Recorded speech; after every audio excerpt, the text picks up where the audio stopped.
Amateur Traveler is in its 20th year now, but can you imagine if I had people on the show who had never been to the destination, but had just read about it or seen a movie about it? That wouldn't make any sense at all, and you wouldn't listen. We all know how important it is to receive advice from people who know a destination to get the most authentic local experience. And a great option for experiencing this is Explore Worldwide and their authentic small group adventures, led by local tour leaders, perfect for solo travelers who want to meet like minded people with a desire for adventure. I'm often an independent traveler, but two of my last three trips were with small group tours because they organize everything and it's a lot easier. If you want to recreate the tour I did to Malta, they have a Malta and Gozo Discovery Tour. I'm intrigued by one of their tours called A Taste of Sicily. The company again is Explore Worldwide, and visit exploreworldwide.com to learn more. And thanks to Explore Worldwide for sponsoring this episode of Amateur Traveler. The nights are long, the days are short, and the weather is chilly to downright cold, depending on where you are. It's a good time to slip into a Quince iconic Mongolian cashmere sweaters, which start at only $50. You can treat yourself to everyday luxury at an affordable price with Quince. If you really want to dive into luxury, you can check out their leather handbags, washable silk shirts, and European linen sheet sets. Whatever you're looking for at Quince, all the prices are 50 to 80% less than similar brands, and they do that by partnering directly with top factories and cutting out the middleman. They only work with factories that use safe, ethical, and responsible manufacturing processes. And of course, they use premium fabrics and finishes for that luxury feel in every piece. But you've already heard me rave about my Quince travel pants. Treat yourself this winter without the luxury price tag. Go to quince.com/traveler for 365-day returns plus free shipping on your order. That's QUINCE.com/traveler to get free shipping and 365-day returns. Quince.com/traveler. And thanks to Quince for sponsoring this episode of Amateur Traveler. I got my bags packed, I'm on a roll. I'm heading out there and I'm ready to go. I'm looking real good in my passport photo. Oh, no. Amateur Traveler, episode 817. Today, Amateur Traveler talks about pirates and turtles, beaches and beach bars, volcanoes, and music clubs as we go to the island nation of Cape Verde. Know that I should be heading home, but maybe not today. Welcome to the Amateur Traveler. I'm your host, Chris Christensen. Let's talk about Cape Verde. I'd like to welcome to the show Paulina from paulinaontheroad.com, who's come to talk to us about Cape Verde. Paulina, welcome to the show. Hi, Chris. Thank you so much for having me. And Paulina is coming because I asked on the Amateur Traveler Facebook group for who knew someone who could talk authoritatively about Cape Verde. And Mike Powers said, hey, I'm planning a trip to Cape Verde, and this is the resource I'm using, is the resources on paulinaontheroad.com. And so I invited Paulina to come talk to us about Cape Verde. But Paulina, where is Cape Verde? Well, that's a good question because it's a small country. It's a question that's frequently asked. You can find the Cape Verdean islands on the height of Senegal, so off the coast of Senegal. And then they are southern, like 1 hour by flight from Canary Islands, which belong to Spain. So if you look at it, they're really strategically located in the heart of the Atlantic. Excellent. And why should someone go to Cape Verde? There's actually a bunch of arguments why you must visit Cape Verde. So in total, there are 10 islands, and every island is a little universe, if not to say a paradise on its own, because every island is very different from each other. So if you're more of a hiker, an outdoor lover, there are islands, at least 2 or 3, that have stunning hiking trails. If you're more of the all-inclusive type of traveler, you prefer to stay at the hotel and not move from your sun lounge, there's an island for that as well. If you prefer to go really offbeat and quietness and have no Wi-Fi connection at all, well, there's an island for that as well. If you're more into city life and culture, Well, there are two islands for that as well. So you can really pick an island as a destination depending on what you like to do on a holiday. That's also the reason why many people they come just to visit one island, and that indirectly they get to know about the other islands too, and that's how they always keep coming back to Cape Verde because every island of the 10 islands is so different. Excellent. And you say 10 islands. Excellent. 10 islands in total, yeah. And we're going to talk about a 1 to 2 week itinerary. We're not going to visit all the islands, I assume. So, what kind of itinerary are you going to recommend for us? When it comes to visiting Cape Verde, I would really focus on what you are expecting from this holiday.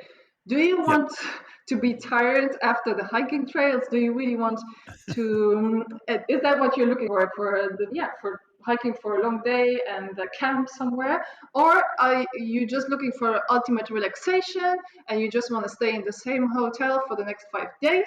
Or do you want to go really offbeat and be in a place where sometimes the water, the electricity gets cut off and we have no Wi-Fi? So it really depends on that. And of course, you can also combine two of these interests. So what I always like to say is do a combination of hiking and Hmm. beach, if that's your thing. If you don't like to hike at all, just take one of the beach islands, so to say. What you need to know next is that there are two island groups that compose Cape Verde. So you have a couple islands in the north and you have a couple islands in the south. If you fly from the southern islands to the northern islands, it can be a 1 hour flight. If you go by boat, it's 12 hours by boat. So it's a big distance between northern and the southern islands. So what comes next? You need to decide, are you going to explore the northern islands or are you going to explore the southern islands? If you're more into offbeat, less touristy places, I would suggest the southern islands. If you're more into mainstream and seeing the must sees and the must do's of the destination, I would suggest the northern islands. So let's say we go to the northern islands and we love hiking and beach. I would suggest landing into Mindelo, which is the city of San Vicente, where you have a lot of culture. Do a couple hiking trails there, and then absolutely take the ferry over to Santo Antão, which is probably the best hiking islands in Cabo Verde. Stay there for 2-3 days, do a hiking trail every day. Come back to Mindelo, get a plane from Mindelo to Sal or to Boa Vista, which are two beach islands, and then you can spend there some time on the beach. So that would be one itinerary, because if you try to combine the northern islands and the southern islands, it's a lot of hassle to travel between those two groups. And during holidays and vacation, time is precious, and you don't want to lose Hmm. that time waiting at the airport. Or if you travel by ferry, it's even worse because the ferries get often delayed. I once had to wait for 12 hours in the harbor of Praia in Santiago to get my boat. So the schedules of the ferries are very flexible and often change last minute. I don't recommend the ferries if you have a set time of only 1 week or 2 weeks in Cabo Verde. For the Okay. southern islands, if you want also an itinerary of the southern islands, you will go to the other international airport of Cabo Verde, which is in Praia on the island of Santiago. And from here, you can take either a ferry because it's just 1 hour to Fogo, or you can go there by plane. Fogo is also is home to the largest volcano of the island, and it's really spectacular. It's like a place like out of this world. There's only black sand and black landscapes, and still yet people are living there and they are cultivating fruits, vegetables, and wine, which is the only wine cultivated in Cabo Verde. There you can go hike, and from there you can make it over to Brava, which has a similar profile than Santo Antão, which is the hiking I mentioned just before. Stay there for 1-2 days and do the hikes. Meet the people, because that's really a place where not many tourists are going, to the island of Brava. So it's very remote. And from there, you come back to Mindelo, take a ferry to Mayo, which is on the other side of Santiago. So that would be on the eastern side of Santiago. And that's a pristine island where you have the most spectacular beaches I've ever seen. There's no one. I've been walking on those beaches sometimes for 1 hour, 2 hours, and I didn't come across nobody. So if you seek beaches, there are no resorts.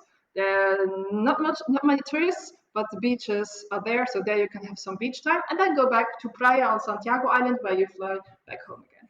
So that Okay. would be We're two itineraries. We're going to do one of those itineraries in much more detail. Do you have a preference? Which is your Well, favorite?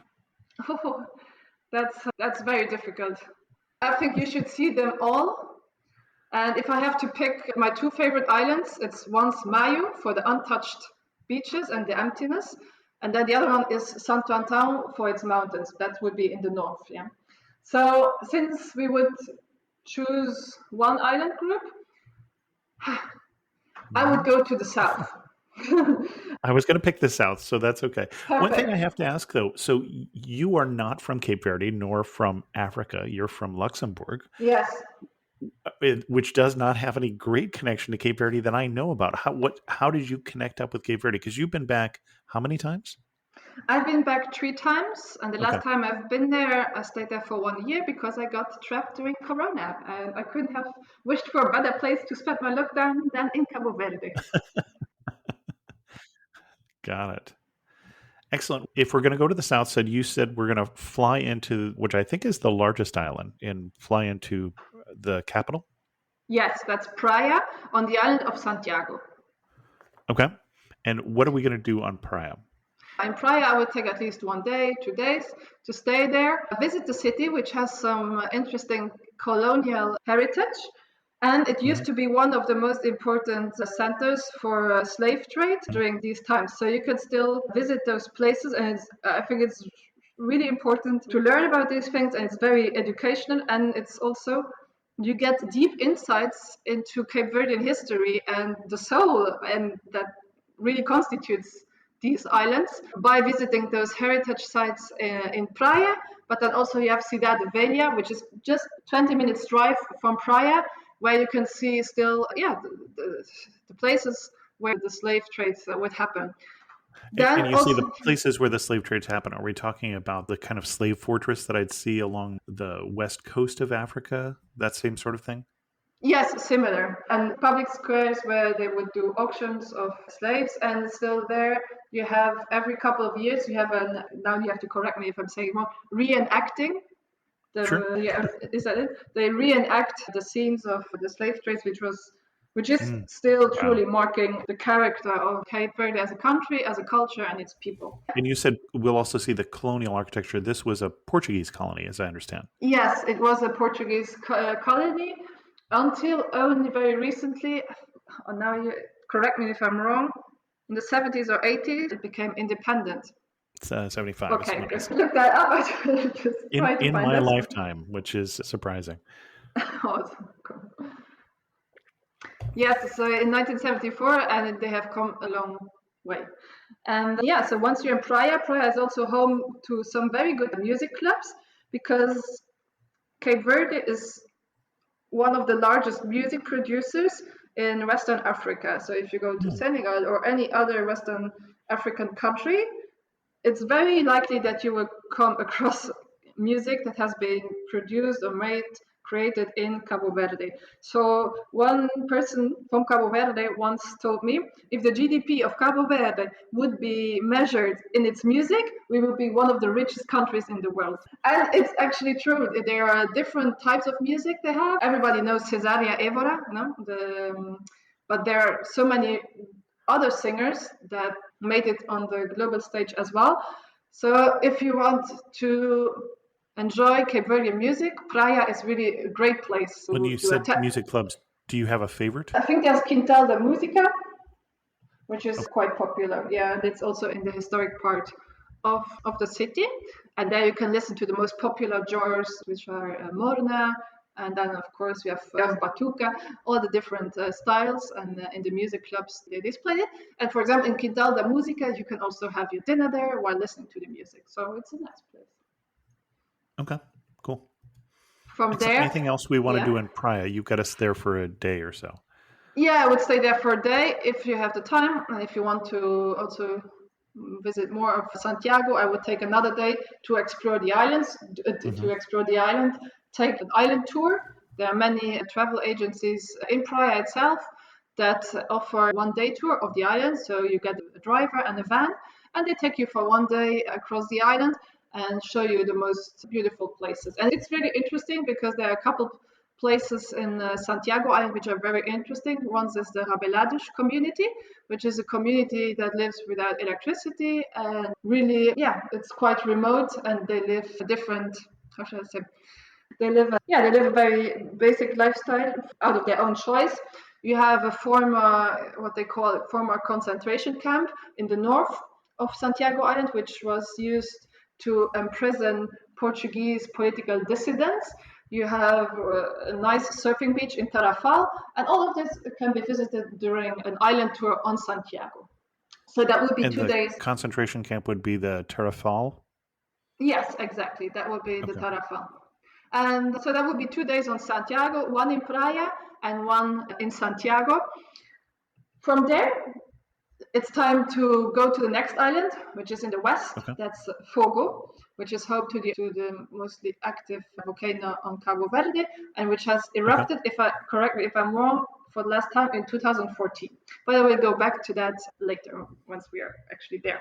So how to get to Fogo? You can either take the plane or you can take the ferry. It's up to you really what you want. The sea between Fogo and Santiago can be very rough. I've got very sick on that boat, and I've crossed the Atlantic Ocean by sailing, so I know what is to sail, but that sea was rough. I'm telling you, it was rough.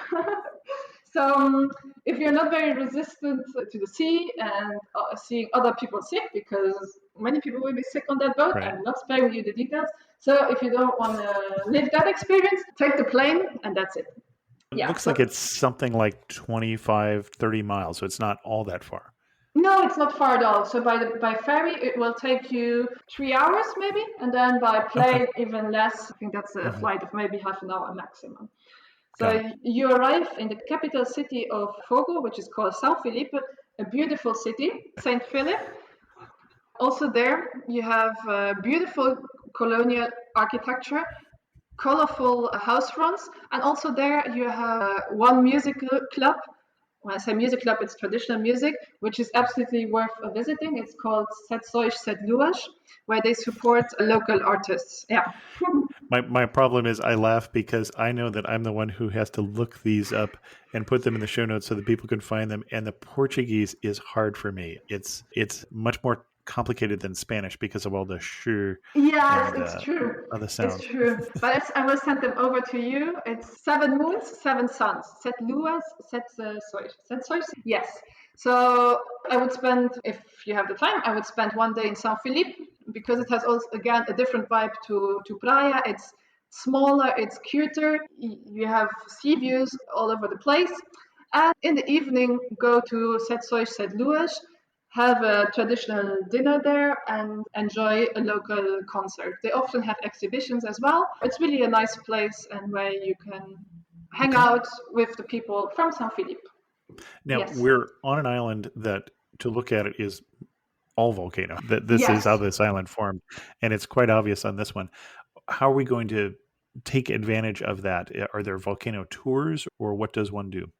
Yes. So after spending 1 day in São Felipe, I would say 1 day to do the island tour, but the island tour should include absolutely mandatory visit of the volcano because it's spectacular and there's anything like it. You can either do the island tour on your own, or you can contact one of the agencies in São Felipe.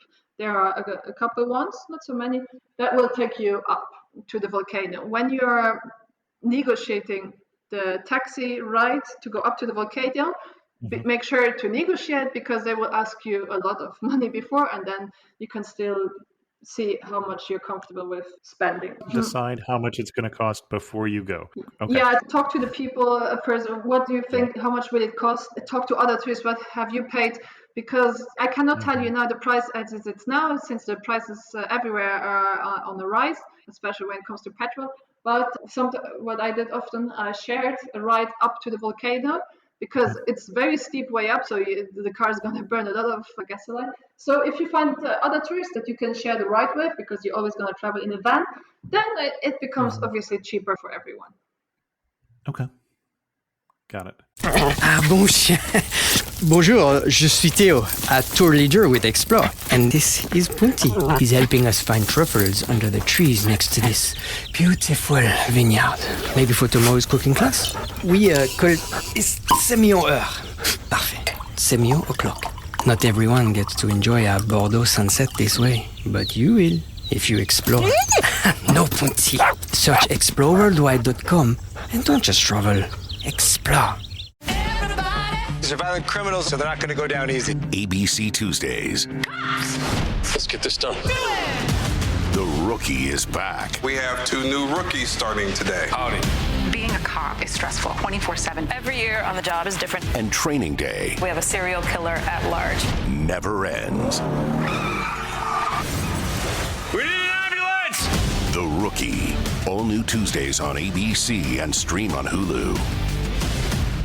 And is there one main site, or are there hiking trails up there? So if once you're in the volcano area, you have a village there, which is, it's almost unreal, but people are living there on the foot of the volcano. So you have to imagine a landscape, a desert that's all black. It's black, Yeah. and the blue sky. That's it. And then this massive volcano coming out of nothing. And you think that the soil is dead and nothing is growing there, but actually the soil is more fertile at the volcano than down in San Felipe. That's why people are even slowly moving back to the volcano. Because before 2014, there were 2 villages, quite large of them, and then you had a massive eruption of the volcano. The entire village got destroyed. And still nowadays, you can see houses of Chadas Caldeiras, which is the village next to the volcano, that have been inundated by the lava and that have been completely destroyed. The people left the village, but after the lava had cooled down, they came slowly back, and they were building the houses on the same place that they had the houses before. Just they built it on top of the lava that was covering their former houses.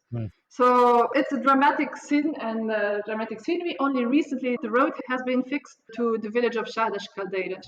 Once you're in Chadas Caldeiras, which is the village on the foot of the volcano, I recommend first a stop at the winery, because that's where they do the wine of Fogo, which is if I'm not mistaken, the only wine being made in Cabo Verde, and it's very hard to get it outside of Cabo Verde. It's a very good wine because it grows on the soil, which is full of minerals. So it's really an excellent thing to do. And once you're there, you can take the contact with a guide that can lead you up to the volcano, and you can also decide if you want to spend a night in Chadas Caldeiras next to the volcano. So I spent one night in the village of the volcano because I absolutely wanted to witness the sunset and the sunrise of it. And it's really a place out of this world. It's unreal. It's really unreal under this massive volcano. And still now I think back, I get a little bit of goosebumps because it's something very unique. So I recommend spending there another night. Unless you're in a hurry and you're not interested in going up to the volcano, you can just keep going on with your island tour, because it's a circular road on Fogo, and you go back to Felipe, but the other way around that you came. So if to go to the volcano, you have to leave to the east, and then it takes you up to the volcano, and then it takes you down to the coast again, and then you will come back to San Felipe through the western part. One thing I'm curious about, so we didn't talk about weather, but we're, I think, in the tropics. We're at least close to the tropics, north of the equator still. And so I'm picturing Cape Verde being a very warm, moist place. Am I at all correct? It's more warm than moist, especially in the last years. The rain has been very scarce. That this year there has been a heat wave in Europe, but the Cape Verdean Islands have been experiencing these kind of heat waves and dry seasons for at least the last 5 years. So the rain season usually is, if I'm not mistaken, September till November, but then now there have been seasons where there was no rain at all. I think it's more a warm climate than a humid climate.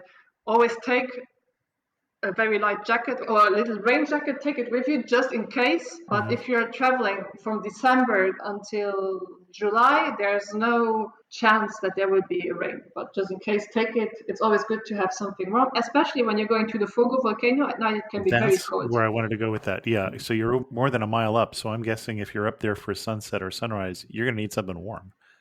Yeah, in the evening, you should definitely take something.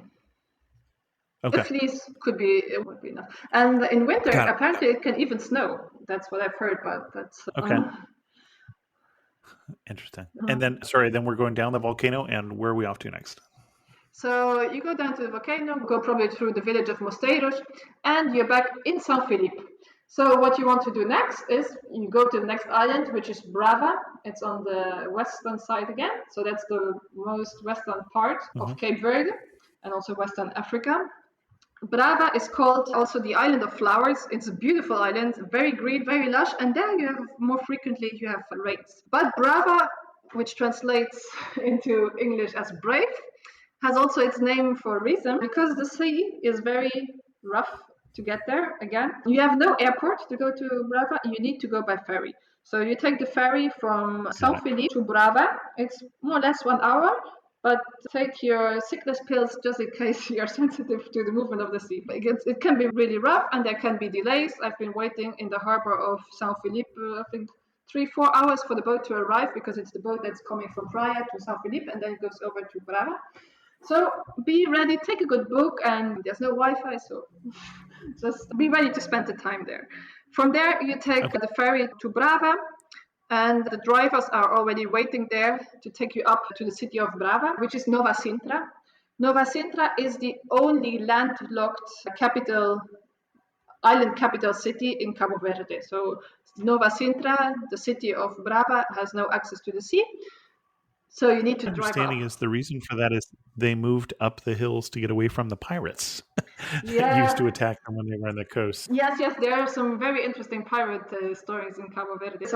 There are entire villages where the people have blue eyes because apparently Francis Drake was in a very reproductive mood when he visited Cape Verde Islands. And and it's actually true to these villages. I've been to one of these villages and there's a stunning amount of people with blue or green eyes and a little bit of a darker skin, which is a fascinating mix and a beautiful mix. Interesting. Okay, coming back to Brava Island. To Brava Island, so it's a very quiet island. It's not many tourists there. Many people have emigrated from that island as well. So in the evening, it's very calm. Once you're in Nova Sintra, you can have a dinner there. And there's also St. Louis has another music club over there, which doesn't have a lot of shows. But if you're lucky, maybe you'll be on time for a show. And you've talked about the music clubs. I want to get into a little more detail. Yes. Are they all different from another, or is it, you said traditional music. I don't know what traditional Cape Verde music is. It very similar to a African beat? Or No, they have their own genre, they have their own style. It's called Morna, it's called Batuka, it's called Funana. But in the music club, or in the music club, it's of St.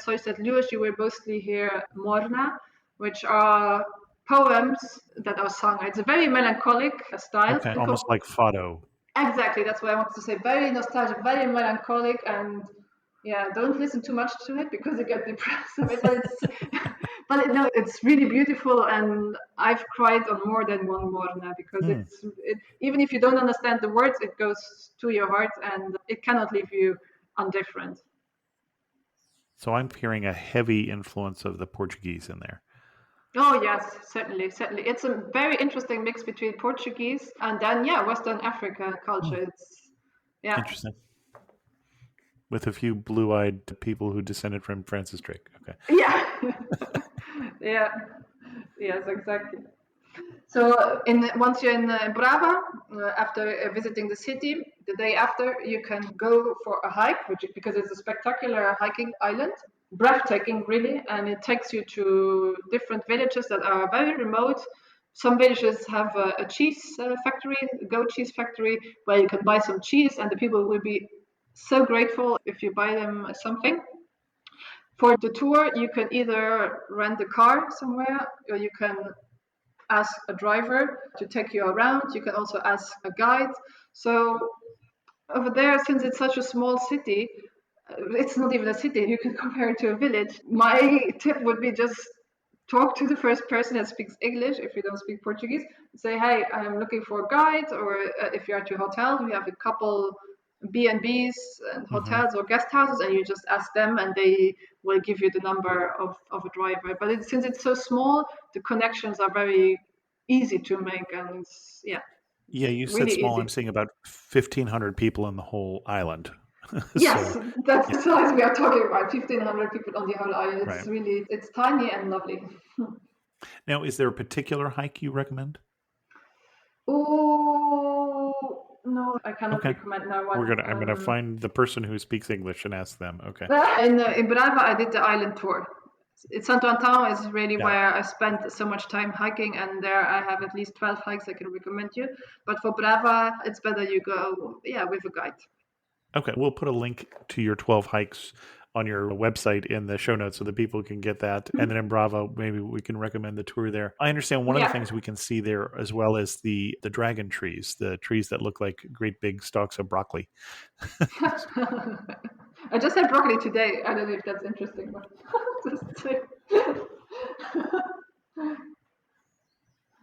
Excellent. Anything else we're going to do on Brava? No, after the island tour and the hiking day, we go back to Nova Sintra, catch a van, go down to the port, to the harbor, where the ferry will take us back to Praia. So that's going to be a longer ride, yeah, a longer Got it. ferry. Take a book, take a magazine, an audiobook, a podcast, and listen to it while you're making your way back I to Praia. appreciate you recommending a podcast because I know you're not a big podcast listener. So I never get the time. I have downloaded so many of them, but I never get the time to listen to them. Maybe this show will change it. hopefully.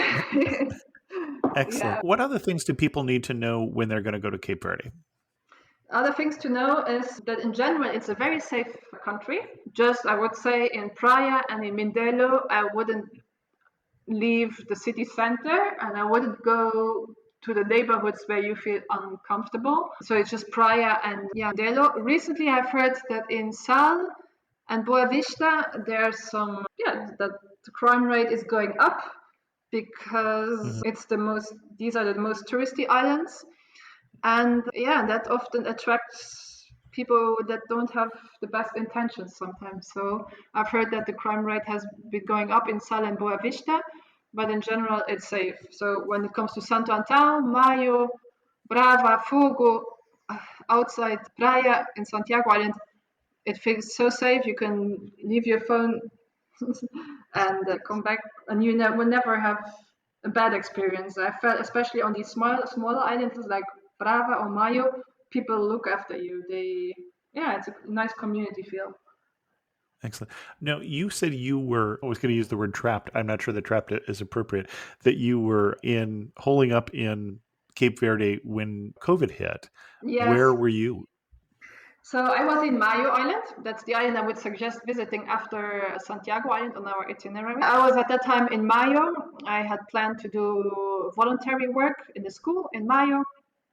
And then just as I arrived, 2 weeks later, the first schools started closing because COVID was not even in the country, but they already, out of prevention, they were closing the schools because they knew that they don't have sufficient resources as hospitals to take care of people. So that's, as a prevention, they closed the schools already. So that was it with my voluntary work. Then slowly afterwards, the borders of the country got closed, and then the borders between the islands got closed. So you could not go to any island than the island that you're currently in. So you were about to take us off to Mayo, which is to the east of Praia, and the island that Praia is on, that I've already forgotten, but which is the island. So what are we going to do in Mayo? Okay, Mayo, you either love it or you hate it. Yeah. So for me, I love it. Okay. It has a really special place in my heart because it's so different from the other islands and probably also very different from other places you have ever visited. It's still an island that is somehow stuck in its own bubble. It's so genuine, authentic, it's rough. Not easy to live on because, as I mentioned, sometimes the electricity gets cut off, the water gets cut off, sometimes the Wi-Fi doesn't work, but the people like there... Africa. Yes, but in a great way, because I remember the day when we had no Wi-Fi and there was no electricity. It was, I think, the best day of the entire lockdown because everybody was out and you meet on the beach because the entire island, there are only 4,000 inhabitants. In the city of Mayo, which is Porto Inglês, there are only 2,000 people, so it's a nice community, and everybody at that time was gathering at the beach or went for a walk, and it's a nice community feel. So What's it about Mayo? So this is not an island to go see lots of beachside, tall Hilton, Hyatt, and international hotels. No, and hopefully it will remain that way for a long time, really. They are, in Mayo, they are trying to develop an alternative, more sustainable beach tourism. I hope they will succeed with that because the beaches of Mayo are stunning. They are absolutely gorgeous, unspoiled. There are no constructions. It's also a place where many turtles come to nest. It's a bird preservation island, so you have the association of Mayo Biodiversidad, if I'm remembering well, that are doing a fabulous job in order to preserve the species that are coming to Mayo and that are also educating the people on the island about turtles and that are also organizing turtle nesting tours. Because in the past, eating turtle was something very common in all Cape Verdean islands, so they're doing a type of education in the sense of if we preserve the turtles, it can be interesting for the tourists to see them, and then the tourists spend eventually some money, and that's how we have more of the turtles than if we just eat them. So in that sense, they're doing a very important work. So yeah, so I got stuck in Mayo for 9 months. And if you ask people what is there to do, well, there's nothing actually.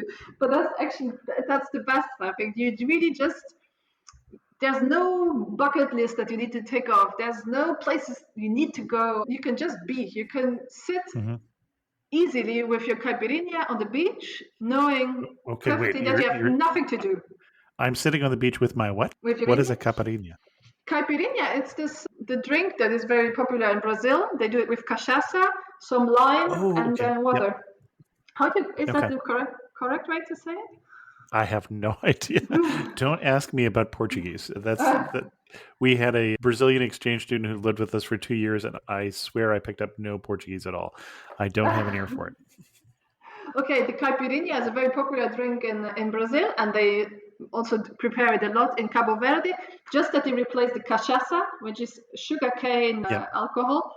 They replace it with grog, which is sugarcane alcohol made in Cabo Verde. So you sit in Mayo, in Porto Inglés, on the beach, have your caipirinha, and there's nothing that you need to do. And you have a tranquil mind, a quiet mind, that you don't need to go anywhere, and there's nothing you're going to miss. There's no FOMO because there's nothing going on, and you can just watch the sea for hours. That's what I loved so much about Mayo. Now, if you could just go and swim, then go back, have another caipirinha, go to one of the small restaurants. You have, how many were I saying? Maybe half a dozen small restaurants. They are mostly locally owned. So go and spend your money there. They will be so grateful because not many tourists come to Mayo either. When I'm in one of the local restaurants, what am I ordering? What's the signature dish of Mayo or of Cape Verde? Oh, in Cape Verde, it's something which is very nice. That's one of my favorite ones. It's reia frita, fried moreia. It's morel fish, if I'm not mistaken. Okay. No, it's fried eel. Sorry, it's fried eel. And that with a beer. And I see a lot of the traditional fishing boats out on the beach in pictures of people have from Maya. Yeah, yes. No, it's a beautiful place because the fishing boats, they add the colors to the beach. It's beautiful. There are other things that you have to eat in Mayo and also in all Cabo Verde. Is the signature dish. It's cachupa, which is the national dish. It's corn, and then they add meat to it or sometimes fish. Then you have buzio, all types of seafood, of course, lapas, and yeah. When you say it's corn, it's like a corn mush, and then there's a meat in the middle, but I get in east to west across Africa with different names. Yes, it's a stew that's being cooked for a very long time. Yep. Okay. Corn, meat, and sometimes sausage. Fish. One thing I'm curious, because I'm seeing some pictures of what looks like carnival in Mayo. Best day of the year to be in Cape Verde. Yes, if you're after a party, yes.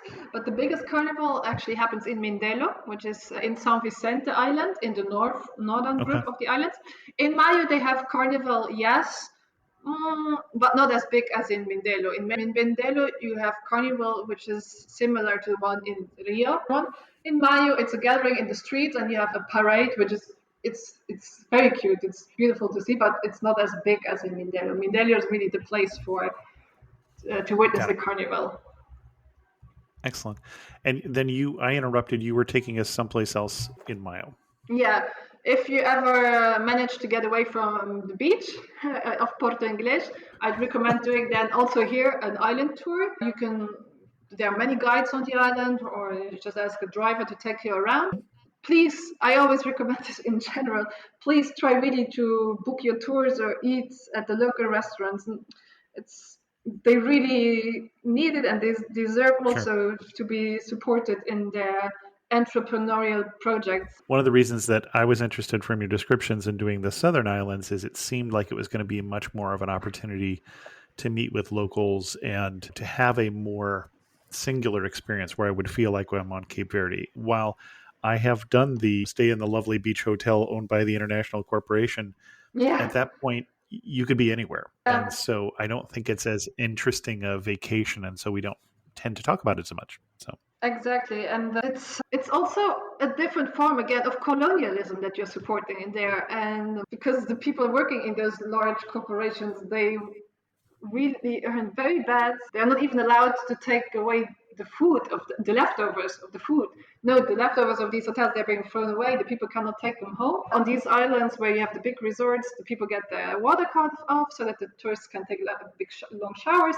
So it's not very ethical at all, and I feel sorry. And for them, for the local community, it's just not fair. And depending on the island where you go, you have a lot of alternatives, but to go to places that are run and managed by Cape Verdean people, I would, when you're there on any island, look for the local alternative, because okay, there are many foreigners out there as well, but many of them have different income streams. They have some investments in Europe and they get that, or they're renting out some places, put them on Airbnb, all kinds of things, or they have their rent that comes in every month. But the people from actually the Cape Verdeans, it's very hard, and so I'd really suggest to support them as much as you can, because it also shows that entrepreneurialism pays off, and that Cape Verdean don't have to emigrate. They don't have to leave their country in order to make a living, because emigration is still a problem in Cape Verde. There are more Cape Verdeans outside Cape Verde than inside Cape Verde. Sure. This episode is brought to you by Shopify. Upgrade your business with Shopify, home of the #1 checkout on the planet. Shop Pay boosts conversions up to 50%, meaning fewer carts going abandoned and more sales going cha-ching. So if you're into growing your business, get a commerce platform that's ready to sell wherever your customers are. Visit shopify.com to upgrade your selling today. Anything else we want to talk about on the itinerary? Before the itinerary, let's go back to the itinerary. So in Mayo, you're in the capital city, which is Porto Inglês. From there, I would suggest at least doing one island tour, because it takes you to some very beautiful beaches, places that are unreal. You're gonna see another goat cheese factory, and on the island tour you will also visit a beach which is famous for its sharks, but these are peaceful sharks. And then from there you come back to the city, and then if you can, I would also recommend, if you have the time, to book a tour with the Foundation Biodiversidad. They will take you to a turtle nesting and to a bird watching tour, which are very interesting. They're very interesting, and it's also a great way to support the local community, because they're often working with voluntaries, and it shows that you give value to the natural landscape of this island, because there are plans to build big hotels on this island, on the Mayo Island. But it's only if the community sees that sustainable tourism pays off that they can resist another large hotel being built on their grounds. Okay. Anything else we want to do, or shall we start wrapping this up? No, from there we can go back to Praia, where we have the international airport, and go back home. Excellent. If you don't get stuck. So as we go to wrap this up, you are standing in the prettiest spot in Cape Verde. Where are you standing and what are you looking at? I think it's really the beach bar in Porto Inglês. Okay. Harbor, and we're watching at Porto Inglês the colorful house fronts, seeing the fort of the city, watching the color of the sea, which is deep saturated turquoise color, seeing the kids playing football, the stray dogs running over the beach. One of those stray dogs from Mayo is I adopted one of them. She's called Ketchup because Mayo and Ketchup, I thought it would make sense. Ketchup from Mayo Island. That's probably one of the most beautiful places. It's the tranquility that you have, and still watching out of the sea, watching on the sea with a sense of longing of seeing what's next. I think it's one of the most beautiful places. That's when it comes to the beach sites. The mountain islands are totally different again. There, I would say Santo Antão is absolutely a must if you love mountains and if you love hiking. Excellent. And one thing that makes you laugh and say only in Cape Verde. Oh, there are many episodes. There are many episodes where it's not possible. Yeah, I think the 12 hours delay of the ferry and that you have to stay in the harbor. You cannot leave the harbor of Praia, and you have to wait on the dock. And I was traveling with my dog Ketchup at that time. You have to stay on the dock for 12 hours because the ferry got delayed and is now not traveling for whatever reason. That's it. But that's Cape Verde. You need to go with the flow, and I think it's a great lesson that you learn there, that no matter what, it's going to be fine. Somehow it's going to work out as long as you have the time. And it really teaches you again how relative time is, and how we in the West often see time as such a pressing matter. And over there you get taught, just sit there, relax, and enjoy. It's going to be fine anyways. Excellent. And if you had to summarize Cape Verde in just 3 words, what 3 words would you use? Oh, that's hard. Colorful, loving, unexpected. Unexpected. Excellent. Our guest again has been Paulina from paulinaontheroad.com. And Paulina, we want to send people to your best post on Cape Verde. Are we sending them to that, or are we sending them to your guidebook? So I finished my travel guide during the lockdown, and it's online. You can find it on the homepage of my blog, but you can also find it in the section of Cape Verde. And it comes with all the family-owned and local businesses on every island. So if you want to support sustainable tourism in Cape Verde, there you have the resources and you have all the names of the places where you can stay, where you can eat, where you can book your tour, and the money goes directly to the locals. But then, of course, also on the page itself, I have many articles about every island, about hiking, about beaches, about wintertime, about food.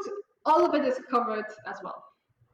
Excellent. We'll put a link to your website, obviously, but also to your guidebook in the Thank you so much of this episode. And Paulina, thank you so much for coming on Amateur Traveler and telling us of your love for Cape Verde. Thank you, Chris, for having me. A special thanks go out to the patrons of the show who help support Amateur Traveler financially. Special thanks to Tom Shaner, who increased his pledge. That's not something I expect, so thanks, Tom. If you're a new listener to the show, don't pledge. Don't plan on supporting the show, but plan on taking some trips. And if you find that Amateur Traveler helps you have a better time with your trips, then think about maybe supporting the show. If you want to support the show, go to patreon.com/amateurtraveler. I'm excited for some of the upcoming episodes. I've already got a show on the Pelion Peninsula in Greece in the can, as well as one as Asturias in Spain. And then I've got interviews lined up for Albania, Bonaire, Thessaloniki in Greece, and also the Peloponnese in Greece, Bolivia, and Tanzania. So we've got some interesting things coming. Subscribe to Amateur Traveler so you don't miss any of it. If you've got an idea for an episode for the show, send me an email to host@amateurtraveler.com, but take a read first to amateurtraveler.com/pitch.me, and that'll tell you what I'm looking for. And with that, we're going to end this episode of Amateur Traveler. If you have any questions, send an email to host@amateurtraveler.com, or better yet, leave a comment on this episode at amateurtraveler.com, and thanks so much for listening.